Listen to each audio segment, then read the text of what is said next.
A bank just did something no financial institution has ever done to a sitting president. In a court filing this week, Capital One told a federal judge that its anti-money laundering team had reviewed the Trump organization's accounts before deciding to close them, not after, before. And they said it under oath in writing as part of their legal defense. Trump sued this bank for closing his accounts. He called it political discrimination. He called it debanking. And the bank's answer, filed this week, was not a denial. It was documentation. 3 details in that filing explain why Trump's own lawsuit just became the biggest liability in this fight. And the first one is the one his legal team never saw coming. Start with what actually happened. The Trump organization filed suit against Capital One, accusing the bank of illegally closing its accounts back in 2021 because of political and social motivations, specifically tied to the aftermath of the January 6th Capitol attack. It's part of a broader pattern. Trump has spent years accusing major banks of what he calls debanking conservatives, and in August of last year, he signed an executive order directing federal regulators to crack down on the practice. He filed a nearly identical lawsuit against JPMorgan Chase and its chief executive, Jamie Dimon, seeking $5 billion in damages in a Florida court, using the same core argument that a bank shut him out not for financial reasons, but for political ones.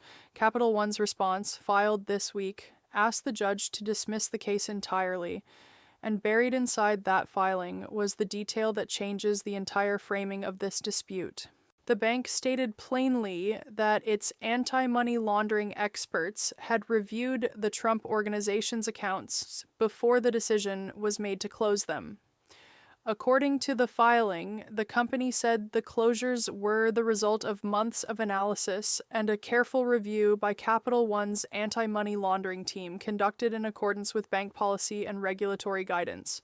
Capital One went further, stating that the review had been launched after the bank identified transaction patterns that are among the types of activity flagged by federal banking guidance. Read that sentence again, because the wording matters enormously in a legal filing like this. The bank is not saying it closed the accounts because Trump was politically unpopular. It's saying its compliance team flagged specific transaction patterns, the kind federal regulators instruct banks to watch for, and that a formal review followed. That is a materially different claim than the one at the center of Trump's lawsuit. His case rests entirely on the argument that the closures were political retaliation. Capital One's filing offers an alternative explanation rooted in routine financial compliance procedure, one that predates and has nothing to do with any political motivation. Now, it's worth being precise about what the filing does and does not say. Capital One did not accuse Trump or his company of committing money laundering. The filing explicitly avoided that accusation. What it confirmed is narrower and in some ways more consequential for the ongoing legal fight. That the review took place, that it was conducted by the bank's dedicated compliance unit, and that it happened before any account closures occurred. For a lawsuit built on the premise that political animus was the sole driver of Capital One's decision, the existence of a documented procedure-based compliance review is not a minor technicality. It's the exact kind of evidence a defense team needs to argue the decision had a legitimate non-political basis. Here's the part of this story that deserves more attention than it's gotten. This marks the first time a major bank has publicly acknowledged in a court filing that it examined a Trump entity's accounts through an anti-money laundering lens. Banks conduct these reviews on countless clients as a matter of routine regulatory compliance.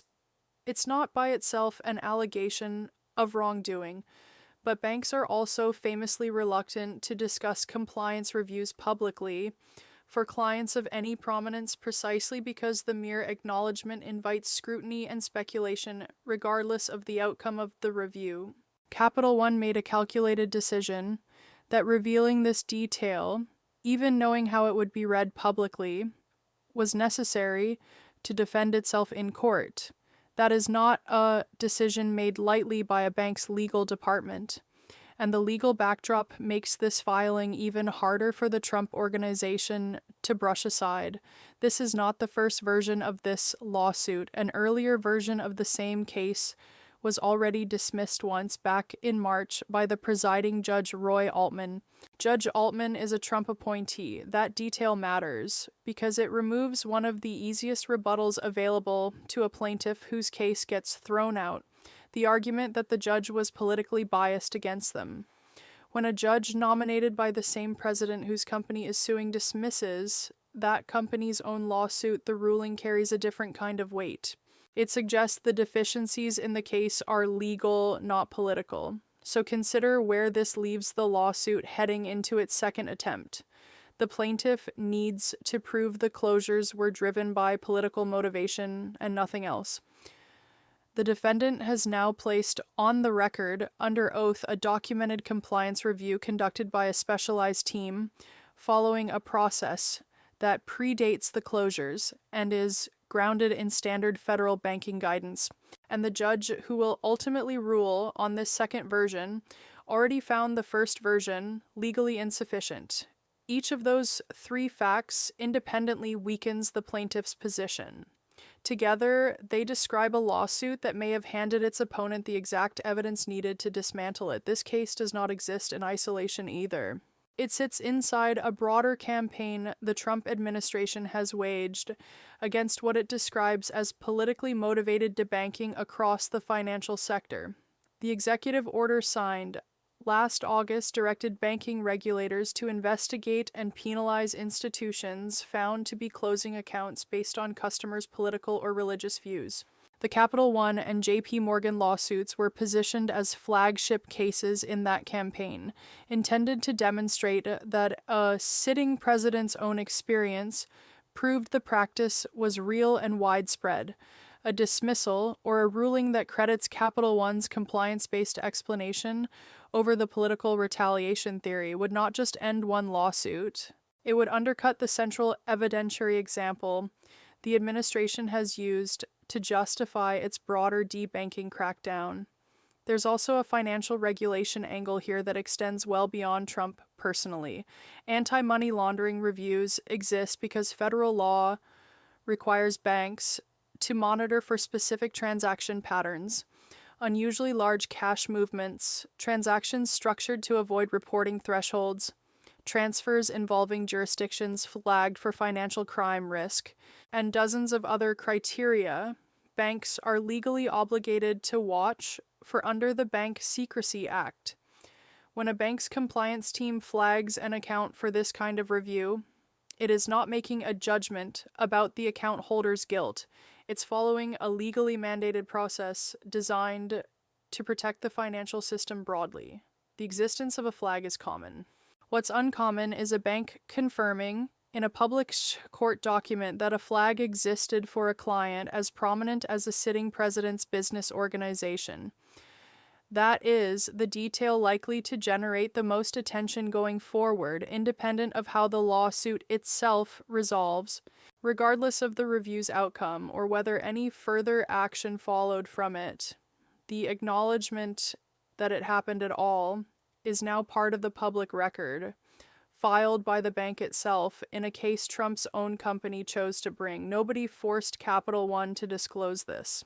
The bank made the strategic decision that revealing a routine compliance process was a stronger defense than staying silent about why the accounts were actually closed.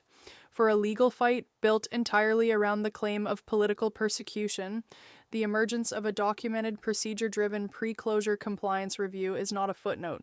It's the piece of evidence that reframes the entire case, and it came directly from the defendant Trump chose to sue. Now widen the lens, because this is not happening in a vacuum. The Capital One case is the smaller of two nearly identical lawsuits Trump's company has filed against major banks over the same underlying accusation. The larger one targets JPMorgan Chase, the country's biggest bank, along with its chief executive, Jamie Dimon, personally, seeking $5 billion in damages in a Florida federal court. The core claim is structurally identical, that the bank closed Trump-affiliated accounts in 2021 for political reasons connected to the aftermath of January 6th, rather than for any legitimate business or compliance reason. If Capital One's compliance review defense succeeds in undermining the political motivation theory in this smaller case, it becomes a legal precedent the JPMorgan defense team will almost certainly cite directly. Banking litigation of this kind rarely stays contained to a single courtroom once one side finds an argument that works. Consider what it would mean for the $5 billion JPMorgan case, specifically if the Capital One filing holds up under scrutiny. Jamie Dimon's legal team has watched this playbook unfold in real time. A federal judge, appointed by Trump himself, already dismissed one version of the smaller case. The defendant bank has now placed a documented pre-closure compliance review on the record, framed entirely around routine regulatory obligations rather than political judgment. Any competent defense team facing a parallel $5 billion claim is going to study that filing line by line, looking for language it can adapt to its own defense. Litigation strategy travels fast between cases with nearly identical fact patterns. And right now, the Trump organization is on the losing end of that pattern in the case that's furthest along. There's also the matter of what this signals to the broader banking sector, which has been watching this fight closely since the executive order on debanking was signed last August. That order directed federal regulators to investigate financial institutions accused of closing accounts based on customers' political or religious affiliations, with the explicit implication that banks doing so could face regulatory consequences. Bank compliance departments across the country have spent the past year trying to figure out how to document their account closure decisions in a way that would hold up if challenged under that new regulatory posture. Capital One's filing this week is, in effect, a real-world test case for exactly that scenario, and the strategy it reveals, leaning hard into documented, procedure-based compliance review, rather than disputing the political framing directly, is likely to become the template other banks study if they find themselves facing similar claims. Think about the position this puts the administration's own debanking campaign in. The executive order was built on the premise that political motivation was driving account closures across the financial sector, with Trump's own experience cited repeatedly as the clearest example. If the flagship case demonstrating that claim ends up being dismissed or settled quietly, specifically because the bank successfully documented a non-political compliance basis for its decision, that outcome does more than end one lawsuit. It hands ammunition to every bank that has been accused of debanking anyone, conservative or otherwise, giving them a roadmap for how to defend closures as legitimate compliance decisions rather than political ones. The case chosen to prove the pattern exists may end up becoming the case that undermines the argument that it does. None of this required leaked documents or anonymous sources. Every detail here, the timing of the compliance review, the earlier dismissal by a Trump-appointed judge, the parallel $5 billion suit against JPMorgan, the executive order that started this entire legal campaign, is sitting in public court filings and the administration's own public record. The Trump organization built a legal strategy around a single simple narrative.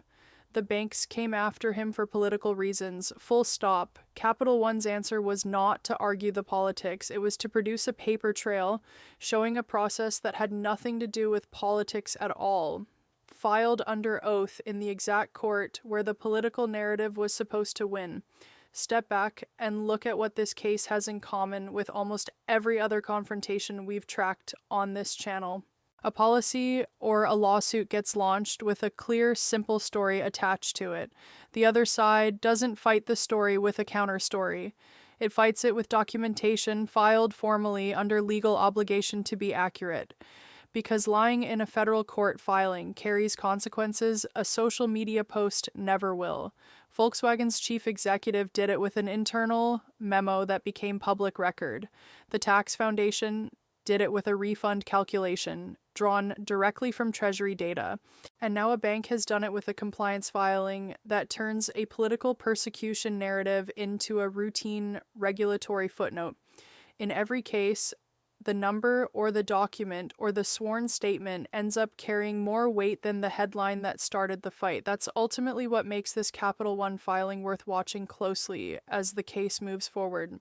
Lawsuits built on political narrative are difficult to win once the other side introduces a documented procedural alternative explanation, especially when a judge appointed by the same plaintiff has already shown skepticism toward the underlying theory once before. The Trump Organization now has to prove in front of that same judge that a formally documented compliance review conducted before any accounts closed was somehow still political retaliation in disguise. That is a considerably harder case to make than the one the lawsuit originally set out to argue, and every filing since has made it harder still.